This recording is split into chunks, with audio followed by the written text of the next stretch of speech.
देश भर में कोरोना की रफ्तार फिर से बढ़ने लगी है और लगातार इसके मामले बढ़ते जा रहे हैं। जैसे हमने पहली लहर और दूसरी लहर में जो स्थिति देखी थी, अब वही स्थिति लगभग सामने आ चुकी है। हमारे साथ शहर के जाने माने डॉक्टर डॉक्टर उपेंद्र त्रिवेदी जी हैं। त्रिवेदी जी, स्वागत है आपका पॉइंट डॉट इन में। धन्यवाद। हम डॉक्टर त्रिवेदी के पास पहुंचे हैं, जो लगातार कोविड पेशेंट का भी इलाज करते आ रहे हैं। और ये पद्धति होम्योपैथी पद्धति है। एलोपैथी के से तो इलाज हो ही रहा है कोरोना का, इसके साथ होम्योपैथी से भी हो रहा है। तो आइए उन्हीं से जानते हैं कि कोरोना की वर्तमान स्थिति अब कैसी है। डॉक्टर साहब, दूसरी लहर हमने देखी, लोग बहुत परेशान हुए। फिर उसके बाद एक समय आया कि कोरोना न के बराबर मामले थे, अब मामले फिर बढ़ने लगे हैं। तो इस बढ़ने का क्या कारण है? देखिए, क्या है कि बढ़ने का कारण अपन ये दे सकते हैं, क्योंकि कोविड का जो डायग्नोसिस होता है वो बहुत ज़्यादा टेस्टिंग के ऊपर होता है। तो इसमें सरकार का लक्ष्य रहता है कि टेस्टिंग कर करके हमने को पूरे केसेस को आइडेंटिफाई करना रहता है। तो उसमें हम ये जो टेस्ट होते हैं उसमें अभी जो आ रहा है, हर 5 में से एक व्यक्ति लगभग पॉजिटिव आ रहा है, ये ऐसा रेशियो आ रहा है। तो इसमें क्या रहता है कि केसेस जो बढ़ रहे हैं, और ये संक्रमण जो ओमिक्रॉन का आया है अभी, ये बोलते हैं कि पहला जो वेरिएंट था उसमें 27 प्रकार था, इसमें 33 है। तो इसलिए इसकी बढ़ने की रफ्तार थोड़ी ज़्यादा है पिछले की अपेक्षा, लेकिन ये उतना नुकसानदायक नहीं है अभी तक जितना सामने आ रहा है। इसमें पेशेंट को पहले गले में खराश आ रही है, खराश आने के कारण सूखी खांसी, उसके बाद बॉडी पेन, उसके बाद ये फीवर में कन्वर्ट हो रहा है। ये उसके लक्षण है प्राइमरी अभी। अभी जैसे अब मरीजों की संख्या भी बढ़ रही है, तो लगभग आपके पास कितने मरीज आ जाते होंगे? अभी डेली मेरे पास ये पिछले 3 दिन से बढ़ना चालू हुआ है। मेरे पास 15 से 22-25 अभी डेली एवरेज में आने लग गए हैं। अभी आज ही मैंने सुबह से लगभग 16-17 मरीज देख चुका है अभी तक। मुख्य परेशानी वो क्या बता रहे हैं? पहले जैसे कोविड था तो उस समय लोगों को परेशानी होती थी, ऑक्सीजन लेवल कम हो जाता था, सीने में दर्द होता था, तो और भी परेशानी होती थी। अभी क्या है? देखिए, इसके पहले वाला जो वेरिएंट था, डेल्टा वेरिएंट, वो काफ़ी भयावह स्थिति था। आप भी मेरे साथ रहे, देखे उसको।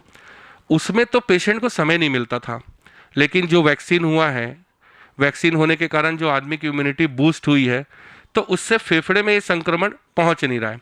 और वायरस जो होता है ना, वो हर समय अपनी जो आचरण और व्यवहार को बदलता है। तो इस बार अभी जो इसका अटैक आ रहा है वो पहले थ्रोट से ही स्टार्ट हो रहा है। अभी तक जितने भी केस आए सब थ्रोट में इन्फेक्शन में आए हैं। थ्रोट इन्फेक्शन, उसके बाद बॉडी पेन और फिर फीवर, उसके बाद फिर वीकनेस। तो इसको मैं सबसे पहले ये बताना चाहूँगा कि थ्रोट इन्फेक्शन और जो बॉडी पेन है, इसको आप नज़रअंदाज ना करें। इसमें जैसे आपने बताया कि थ्रोट इन्फेक्शन की बात आपने की है, क्या बचाव के लिए क्या कर सकते हैं?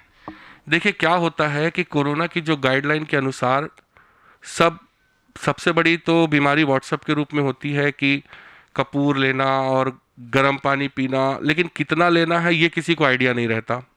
लोग आज भी पेशेंट आ रहे हैं, लगातार सुबह उबला हुआ पानी, गर्म पानी पी रहे हैं। आप लगातार गर्म पानी पिएंगे तो भी थ्रोट इन्फेक्शन होगा। ठीक है, लगातार आप कुछ ऐसी चीज़ों का सेवन कर रहे हैं जैसे काली मिर्च काढ़ा, तो इससे भी थ्रोट इन्फेक्शन। आपको एक संयमित, ये सब औषधि के रूप में ली जाती हैं। कई लोग साल भर से इसको ले रहे हैं, तो ये तो बीमारी का कारण बनेंगे ना। अमृत को भी ज़्यादा लेना नुकसानदायक होता है। ये तो हो गई बचाव की बात। इसकी रोकथाम के लिए हम क्या कर सकते हैं? इसके रोकथाम के लिए सबसे बड़ी चीज़ ये है कि सबसे पहले आदमी, अभी आज की डेट में हर व्यक्ति को अपने आहार के ऊपर नियंत्रण रखना जरूरी है। न ज़्यादा ठंडी चीज़ें खाएं, न ज़्यादा गर्म चीज़ें खाएं, समान रूप से भोजन करें, और खासकर खटाई से, ठंडे से दूर रहें। डॉक्टर साहब, जैसे व्यक्ति जो है जिसकी उम्र ज़्यादा है, अभी बहुत सारे लोग ऐसे हैं जो वैक्सीन ले चुके हैं। एक बात और आगे आ रही है कि बच्चों पर जब असर पड़ रहा है, अभी तो बच्चों को वैक्सीन लगनी शुरू ही हुई है, तो बच्चों को अगर इससे लक्षण दिखते हैं तो फिर क्या किया जाए? देखिए, इस बार का जो वेरिएंट है ना, वो थोड़ा वीक टाइप का, उतना ज़्यादा स्ट्रांग अभी तक तो नहीं आया है।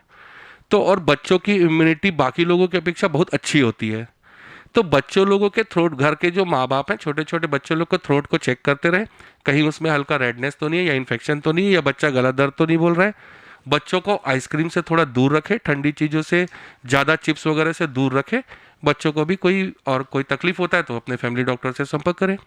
लगातार आप मरीजों के संपर्क में हैं, लोग क्या परेशानी, अब ज़्यादा परेशानी क्या लेकर आ रहे हैं? ज़्यादा परेशानी लेके आ रहे हैं लोग सूखी खांसी की, थ्रोट में इन्फेक्शन की, बैक पेन, और बैक पेन कमर से नीचे तक के हिस्से में दर्द, ये अभी ज़्यादा परेशानी आ रही है 75% लोगों में, और 25% लोगों में फीवर आ रहा है। जो लोग सीधे कोरोना संक्रमित हो रहे हैं तो उनके लिए तो ये है, लेकिन जो पहले किसी गंभीर बीमारी से ग्रसित हैं, उन्हें कोई परेशानी पहले से हो रही है, उसके बाद अगर वो पॉजिटिव हो रहे हैं, तो उनके लिए क्या सुझाव देना चाहेंगे, उनको क्या कहना चाहेंगे? देखिए, जो लोग पहले से कई बीमारियों से ग्रसित है, ऑलरेडी कई प्रकार की दवाइयाँ खा रहे हैं, तो उसमें उन लोग कुछ प्रतिरोधक दवाई भी खा रहे हैं, डॉक्टरों से संपर्क में भी हैं, तो उनके कोरोना से ग्रसित होने की संभावनाएं कम होती हैं। लेकिन यदि फिर भी कोई ग्रसित हो रहा है तो वो तो लगातार डॉक्टर के संपर्क में ही है, और यदि उसको कुछ ऐसा लगता है जैसे पहले की अपेक्षा कमजोरी बढ़ गई, चलने में थकावट लग रही है, वीकनेस लग रही है, तो इसके लिए फिर वो डॉक्टर से संपर्क करें। डॉक्टर साहब, एलोपैथी से भी इलाज हो रहा है, जैसे उसमें बताया जाता है कि पहले था कि जिंक की गोली खाइए ना, विटामिन सी लीजिए, अलग अलग दवाइयों के बारे में बताया गया था। क्या उन दवाइयों को अभी भी जारी रखा गया है, या होम्योपैथी जो इलाज कर रही थी पहले, अब जब तीसरी लहर की ये है और ओमिक्रॉन की जब बात हो रही है, तो दवाइयों में क्या अंतर आया है कि वही दवाई रिपीट हो रही है? देखिए क्या है, मैं होम्योपैथी डॉक्टर हूँ, अब वो तो एलोपैथिक डॉक्टर इसके बारे में बता सकते हैं कितना अच्छा वो रिकवर कर रहे हैं, लेकिन होम्योपैथिक किसी बीमारी का इलाज नहीं करती। आज भी मैं इस चीज़ को बोल रहा हूँ। लोग जो बोलते हैं डंके की चोट पे हम कोरोना का ट्रीटमेंट कर रहे हैं, कोरोना का ट्रीटमेंट होता है, लेकिन homeopathic total based on symptom. आपके लक्षण क्या आ रहे हैं? मुंह सूख रहा है, फिर जिस भी बीमारी में मुंह सूख रहा हो, मुंह सूखने की दवाई देंगे, वो बीमारी कुछ भी हो ठीक होगी। ठीक है, तो क्या होता है कि सिम्टम के बेस पे हमारी रेमेडी सेलेक्ट होती है, उस बेस पे हम मेडिसिन देते हैं, और हमारा पेशेंट बहुत ज़्यादा से ज़्यादा, बहुत ज़्यादा अगर समय लगा तो 6 दिन लगता है, नहीं तो 3 से 4 दिन में रिकवर हो जाता है। डॉक्टर साहब, जो दूसरी लहर थी उसके बीच में ब्लैक फंगस, रेड फंगस, ऐसी बातें सामने आ रही थी। अब जब ओमिक्रॉन की बारी है, तो ऐसे कुछ सिम्टम्स लेके लोग आ रहे हैं? देखिए, ब्लैक फंगस के काफ़ी केसेस बीच में आए थे, कुछ लोगों ने आंखें भी गंवाई है, उसमें ऐसे केसेस भी आए थे। तो इसमें तो ब्लैक फंगस वाली कोई बात है ही नहीं इसमें, क्योंकि सेकेंड वेरिएंट में क्या होता था कि चेस्ट में जकड़न होती थी, पूरा कफ वगैरह पूरा ब्लॉक कर देता था, पेशेंट का ऑक्सीजन डाउन होता था। तो ये सब जो आपका पूरा फेस का जो रूट था वो पूरा कहीं ना कहीं ब्लॉकेज होता था। इसमें वैसा कुछ है नहीं अभी। अंत में डॉक्टर साहब, जितने भी मरीज हैं या जो व्यक्ति स्वस्थ हैं, तो उन्हें आपकी तरफ से कोई सुझाव कि अब वे कैसे रहें? सभी के लिए मैं एक सुझाव देना चाहूँगा कि आप दिमागी रूप से स्वस्थ रहें, सबसे पहली बात।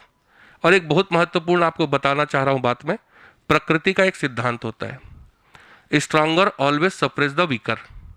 जो मजबूत होता है वो कमजोर को दबाता है, फिर चाहे वो बीमारी हो चाहे दुश्मन हो। अगर आपकी बीमारी मजबूत है तो आपको दबा देगी, आप मजबूत हो तो बीमारी को खत्म कर दोगे। हमने बात की डॉक्टर उपेंद्र त्रिवेदी से, और उन्होंने बड़े ही सरल शब्दों में हमें समझाया कि कोरोना गंभीर बीमारी है, लेकिन इससे कैसे बचा जा सकता है, और जो नया वेरिएंट है ओमिक्रॉन है या अन्य बीमारी से जो लोग ग्रसित हैं, बच्चे हैं, उन्हें किस प्रकार से सावधानी रखनी चाहिए। अन्य खबरों के लिए बने रहिए पहुना.in के साथ।